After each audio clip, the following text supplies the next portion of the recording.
really do. So, doon po nagmamatter, ikaw, Ma'am Janina, ano gagawin mo pag ganon? Actually, there are times po na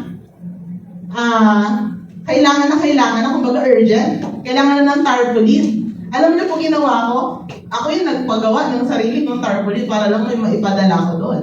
Why? Kasi, ang mindset ko, gagawin ko yung mga bagay na kaya kong kontrolin. Kasi yung mga bagay na hindi in control, pag pinroblema ko yun, may stress lang ako. So, ano yung mga bagay na kaya kong gawin? Actually, one of the best principle na tinuro ng asawa ko sa akin, nung time na babalik ako sa hataw, is hindi mo kailangan magsimula kung paano ka nag-hustle before or kung paano ka kumahataw. Gawin mo lang kung ano yung kaya mong hakbangan ngayon. Right? Kung hindi mo pa kaya mag-talk, okay lang. Kung hindi mo pa kaya mag-calls, okay lang. Ano ba yung kaya mong gawin ngayon? So, itanong niyo rin yan sa sarili niyo. Bilang bagong neopreneur or sabihin natin, bilang early adopters, ano yung mga kaya niyong gawin ngayon? Diba? Kaya mo na bang mag-app demo? Kaya mo na bang mag-elevated pitch? Sino dito familiar sa elevated pitch? Ayun, yung iba, diba? So, yung mga may alam, i-share nyo na lang sa hindi pa alam kung ano yung elevated pitch. But, ito yung somehow like mga 30 seconds to 1 minute na kaya mong explain yung pinaka-summary ng business concept na meron ka. Just like for example, bumili ako sa potato corner. Habang niluluto yung french fries, chika-chika ko si ate. So, sabihin natin, meron lang ako 1 minute to share the opportunity. I-share ko yung business concept. Hanggang sa ate, ano nga ulit yung Facebook mo? O chat-chat tayo. May prospect na ako. Right? So, actually, sobrang daming way para ma-expand mo yung business mo. But, the question is, are you willing to be creative? And kapag naisip mo, ginagawa mo ba? Kasi ako po, madaling ligo, sabihin natin, nakaupo ko sa tono ko.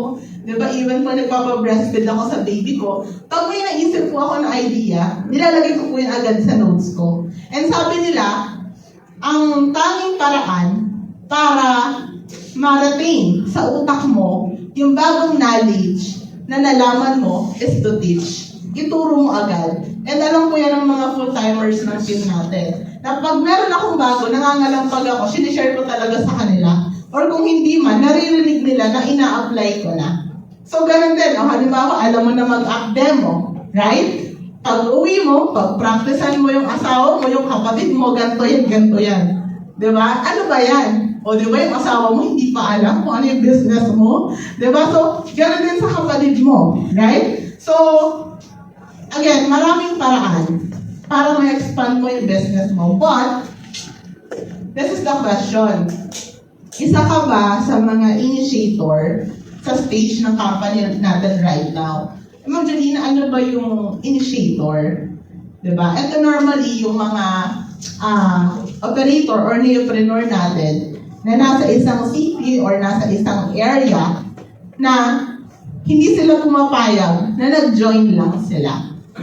Sila yung nag-join, pero ang mindset nila, sasakupin ko tong lugar na to. Diba? Kung ganun ka, initiator ka. So, meron akong naka-list down na mga traits na pagiging initiator. Gusto niyo bang malaman kung ano yung tatlo na to? Yes! Ayun. Actually, ni-review ko to kanina habang on the way ako. Ayun. First trait of being an initiator.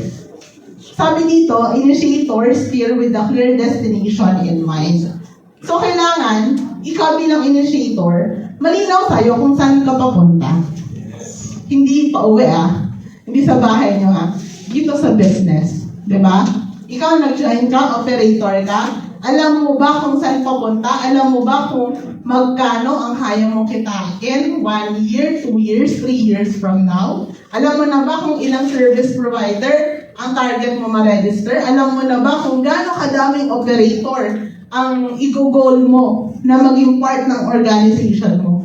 So, kailangan malinaw sa'yo. Parang ganito, nung time po na hinihit ko itong iPhone, even my MacBook, and yung sa mga iba pang company incentives, lagi po akong merong monitoring sheet.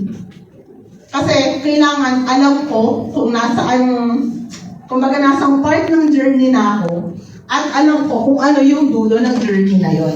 Hindi po tayo, ang initiator, hindi po ito parang suntok sa hangin lang. Okay na, ay parang trip ko gawin yung business ngayon. The other day ay parang hindi. The other day ay parang hindi ulit.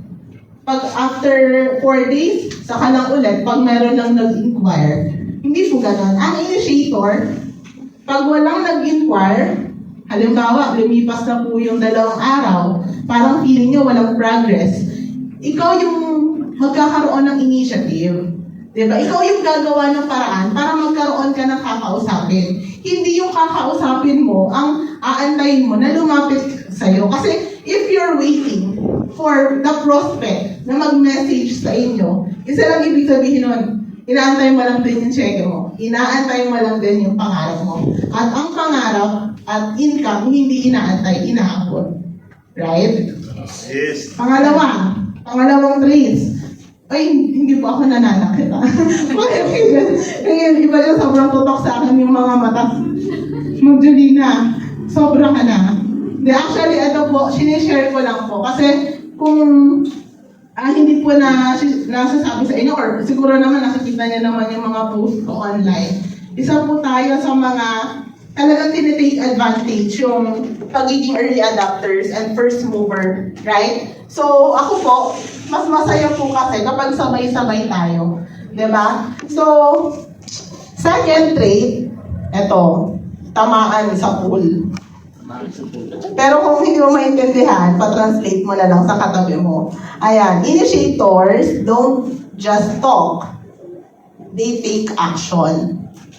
Ulitin ko. Initiators don't just talk. They take action. Parang ganito. Nag-usap kayo ng mentor mo. Nag-goal setting kayo. Sabi ng mentor mo, game? Kaya? Ganon, pagtulungan natin. Bumuo ka, di ba? 2 days, 3 days after, hindi ka na ngayon makontak. Sin-sin ka na lang. Di ba? So, dito, sa totoo lang po, madali lang naman kasi magsabi na gagawin mo, pero mahirap panindigan.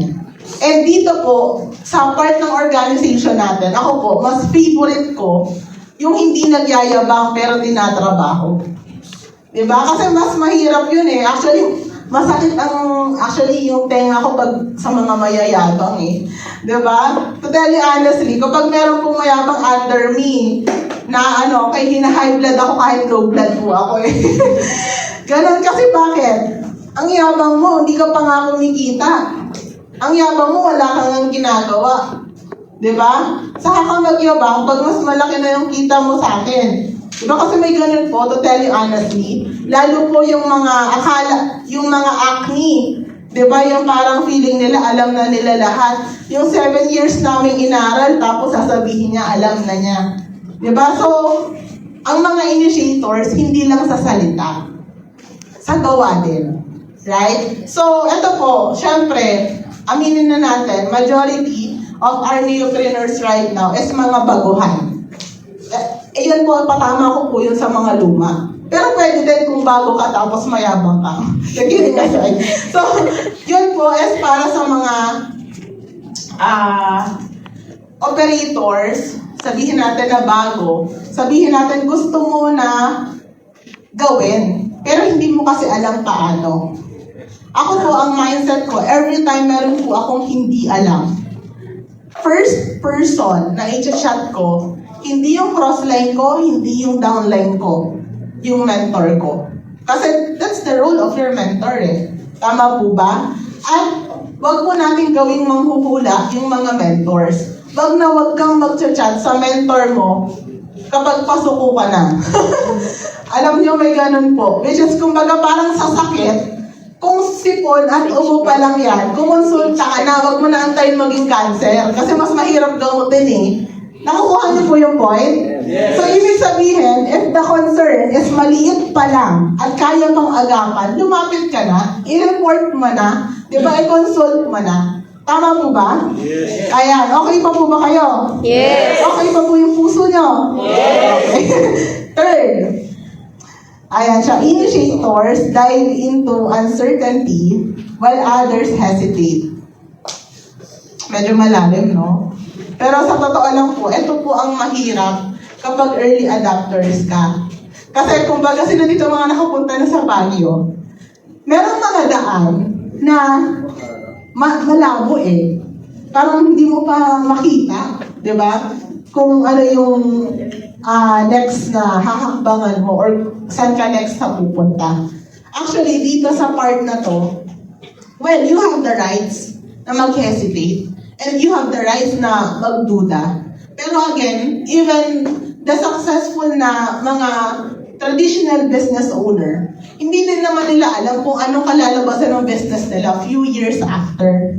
Right? But with the right principle, with the right action, and with the right attitude, nagiging successful. Tama? So, ibig sabihin, hindi mo kailangang mag-overthink. Actually, ang overthinking po is, for me, is parang pagsa-self-sabotage.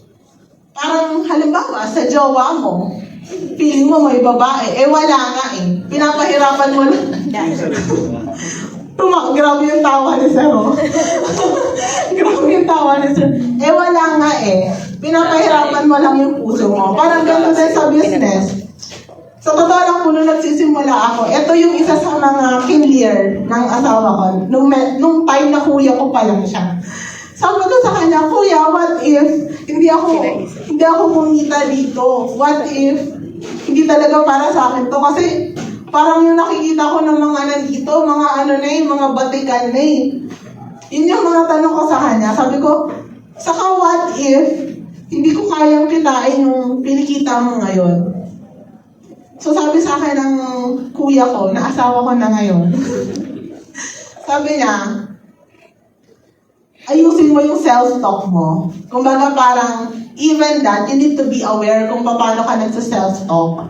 Kasi, yung mga what-ifs mo is nakafocus on negative side.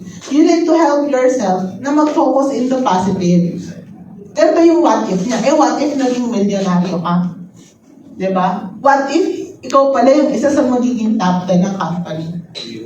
What if magkakaroon ka pala ng libo-libong members under you? Yun ang what if. And by that time, doon ko po na-realize na kaya pala nagiging successful yung ibang tao because of their self-talk, yung pakikipag-usap nila sa sarili nila.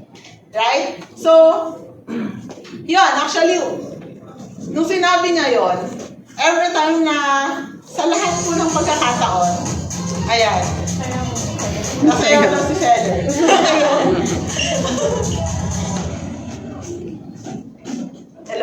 Hello, ayan, naroon na ulit.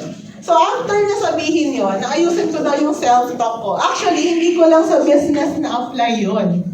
Even sa relationship namin din, yung mga what-ifs na yan. Diba? Actually, nakakatulong din yan, lalo sa may mga jowa, sa may mga asawa. Pero syempre, iba-ibang senaryo. Pero, yun nga po, kung mapapansin nyo, sa stage ng company natin right now, since kumbaga parang nagdi-discover or nag-e-explore kasi tayo ng isang bagay na first in the Philippines. Actually, yung first in the Philippines concept, maganda, pero nakakakaba din. Kasi bakit? Ikaw yung unang gagawa eh. Minsan kasi, pag ikaw yung unang gagawa, nakakatakot, pero exciting. Parang ganito, skydive ka. Tinanong mo ngayon yung, ano ba tawag doon sa sumasama mag-skydive? Basta yun, yung kasama mong tatalon. Kuya, pangilan na akong tatalon dito. Actually, una ka pa lang eh. Tatalon ka ba? Hindi. Diba? So parang nakakatakot. And same case with this concept. Tatanungin mo yung sarili mo, may naging milyonaryo na ba dito? Actually, yun nga yung maganda eh. Halos sabay-sabay tayo na nag-road to millions. You have the opportunity sumabay. You have the opportunity na maging initiator. You have the opportunity na panindigan yung pagiging early adopters mo. But the question is, tinatrabaho mo ba? Hinahataw mo ba? Kasi again, sabi nga nila, lahat gusto, pero hindi lahat willing gawin para makuha yung gusto mo na yun. So my question to you guys is, gusto mo ba? Yes. Second question, willing ka ba? Yes. Ayan siya. So actually,